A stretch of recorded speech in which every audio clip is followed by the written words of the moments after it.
I'm Jay Jackson. Welcome to WineNewsNoir.com. Thank you for watching and subscribing.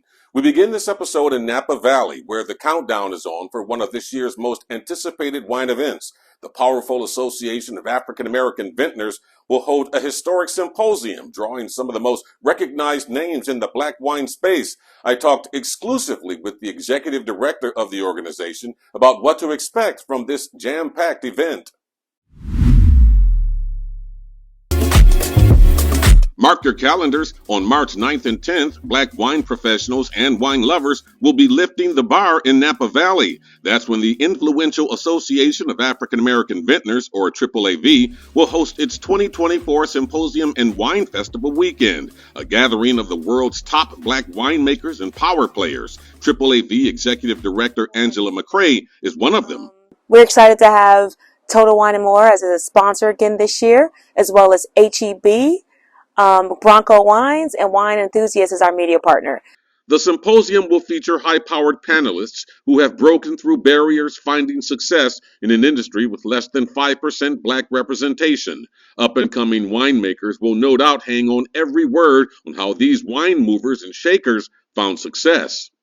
So this year, the Association of African American Vintners Wine Symposium and Festival is taking place at the Culinary Institute of America in Napa at their Copia venue. And we're super excited because we're bringing it back to this venue. In 2004 through 2006, AAAV was able to host over 500 people for the symposium back in the day. And so we're bringing it back. It's almost been, 20 years. So we're excited to be back there. This year, our theme for the symposium is lifting the bar. It has been an interesting and polarizing wine in the marketplace. Chris Christensen of Bodkin Wines is one of those success stories. A noted historian, his sparkling Sauvignon Blanc garnered worldwide fame as America's first of its kind, and he's been soaring ever since. One of the things I learned during the pandemic was, and especially in the wake of the George Floyd murder, was how many other African Americans are out in the industry. I thought I was well connected, hooked up into it.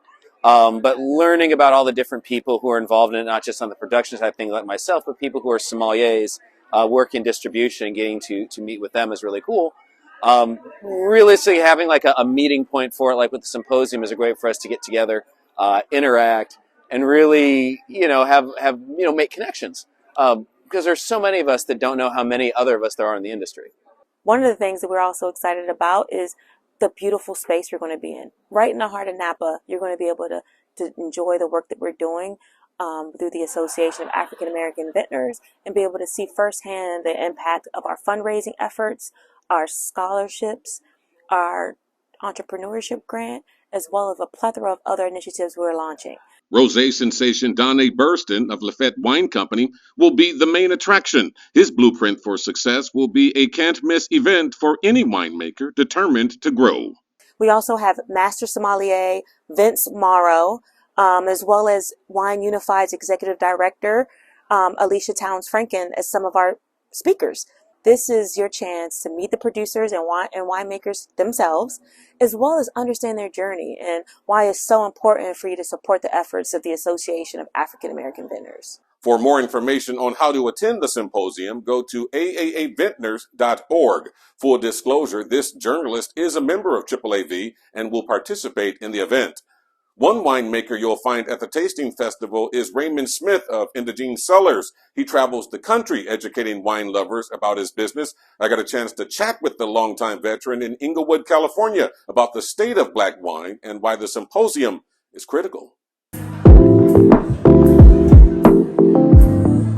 Well, the thing to that, again, is to bring attention to, great wines in the black community, one, to also drive knowledge for the younger generations to be able to understand and look at winemaking as something that they can do, something that they can excel in, and something that we build a good platform right now. The black winemaking perspective will grow, flourish, and be healthy for years to come.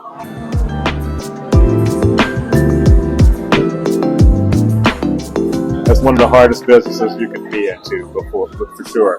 It entails growing, which is always hard because you're a farmer making wine, so you're a chemist, and then selling wine, so you're a marketer too. So you're a man of all trades, and you have to come up with all of them and use every instinct that you ever had, you'll use in this business.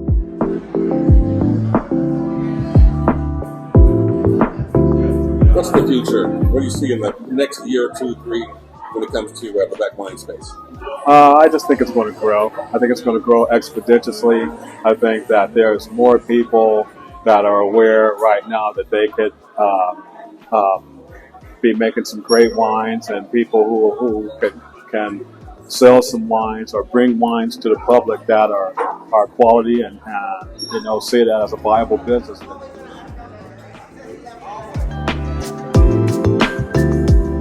Do black winemakers get the respect they deserve? Never have. It's always an anomaly. And the sad part is that, a lot of times you're looked at as a novelty, you know what I mean? But all you have, the thing that you could do is to press on, make great wines, and then when they taste them, they'll have another opinion about it. But, from first exposure from, and not only from different communities, even the black wine community, sometimes, it's kind of hurt your feelings when they ask, how did you get in this business? Or tell me the truth, how are you really in it? I'm a winemaker, and I have a winery just like everyone that you see in California. It's the same exact thing. There's no special thing to it, you know what I mean? It's just hard work and perseverance, and that's how we got here. A new celebrity wine brand, new wine sales numbers, and a shocking death rocks the New York wine scene. Here are the top stories for this month's Wine in a Minute. Hollywood superstar George Clooney is now in the wine game. He and his wife Amal bought an already established vineyard not far from ritzy Saint-Tropez. The 10-acre plot is planted mainly to Vermentino and is managed by the same team that ran the Brad Pitt Angelina Jolie estate, George Lucas's Vineyards. The Silicon Valley Bank's new 2024 State of the U.S. Wine Industry Report has winemakers concerned. It shows overall wine sales dropped another 3% last year after several years of decline. In fact, spirits sales topped wine sales for the first time in 45 years. One positive note, wines priced over $12 have seen a small but steady increase over the years. The New York wine community is mourning the mysterious death of beloved sommelier Bruno Almeida. His body was found on subway tracks February 12th, leaving behind a 15-year-old son. Born in Portugal, the award-winning Somm was known for promoting an open culture of wine. Almeida would have turned 48 years old on March 17th. In Rancho Cucamonga, wine lovers have a new place to call home. It's the result of a dream and a lot of hard work. Okay. And with the snip of a ribbon, Desiree Henderson's 2-year dream has become a reality. The grand opening of her Wine Now tasting room, store and lounge in Rancho Cucamonga, a sleek new home for the growing list of black winemakers to see and be seen. Oh my gosh, I hope I can make a dent and just be contributing to this movement with my peers. I realize that there's a lot of great wines out there, especially by black winemakers, and any chance I can do to be a part of featuring that and highlighting that, supporting that, I definitely want to be a part of that movement. The industry is changing. It has changed and for the better, and there's a lot of great things going on, and I'm just happy to find my spot in the space and be able to fit in there and do my part. That part includes exposing people from all backgrounds to all wines. Best wishes and continued success. People like Rancho Cucamonga Councilwoman Christine Scott, who says Wine Now is a win for the city. Oh, it's very important to the city because we don't have things like this here. We have a lot of family eateries, a lot of different opportunities to go have an adult beverage, but not really a wine lounge to wind down and enjoy the culture of the wine from all over the world. Talk about some of the challenges you faced getting to this point.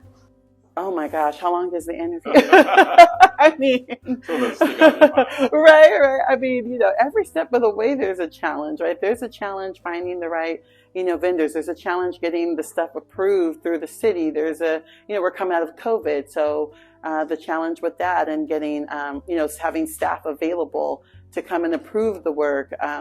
Challenges getting funding, that's ongoing. Challenges just finding the right products, finding, so every step of the way. But, the good thing is everything eventually worked itself out. And that's how I knew that this was the path I was supposed to be on. I figured if this wasn't meant to be, I would hit a wall at some point. It would be done. And it's like, okay, it was a good try, but it just kept working out. And I said, okay, this must be what I'm supposed to be doing at this time in my life. More than 100 people came out for the grand opening. They were treated to fine music, charcuterie, conversation, and of course, fine wine, from the popular McBride sisters to some of South Africa's best. For Adam McClure, it's a new destination spot. This is awesome. Definitely for the community. There's not too many places that are like this. Like you have cigar lounges, bars, but you don't have too many wine lounges. So it'll be great for the community. Some place to relax and kick back and have a glass of wine. That's something where you go just wind down and just relax. Somebody who might have an idea to do this, what advice would you give them? Oh my gosh. I would take them to dinner. We'd have a long talk. I would tell them, do the research, keep pushing forward, not to get discouraged. And just, take your time, talk to people, talk to the experts, ask so many questions, and then ask them again to different people just to make sure. And just to, I guess just to move forward with what they're passionate about. And if they keep going with their passion, when their heart leads them, it's going to work out. They're going to get to where they want to get to. And it's, it's going to be fine. You can learn a lot from a simple question, and that's what the founder of the Wine Concierge Club did earlier last month when she asked this simple question. What's your favorite black wine brand? Well, here's the answer. It's easy to find lots of fascinating wine info on the Wine Concierge Club Instagram page. Founder Leslie Freelo works to keep it that way. Then she posted an innocent enough question, this one. What is your favorite black wine brand? Yeah, I was surprised it got that many reactions to it, yes. I talked with Freelo, who's based in Washington, D.C. She says not only was the response surprising, 70-plus replies and counting, she says it was encouraging. I was amazed and delighted, because allegedly wine consumption is down, right, in America. And so you would think that people may be moving away from producing wine, but there's so many, and I didn't look at everyone's, but many of them were created between the pandemic and now. So it's great to show that at least in Black culture that there is this surgence of interest in wine and people who want to be active producers. So who were the top brands, at least at the time of this report? Well, Freelo says the usual suspects. McBride Sisters, Longevity Wines, Maison Noir, Sip and Share, and Wade Cellars. And of course, that's totally non-scientific, just a fun snapshot of the moment. And that's going to do it for this episode of WineNewsNoir.com. Once again, please remember to visit our sponsors on our website. Thank you again for watching and subscribing. I'm Jay Jackson. Cheers.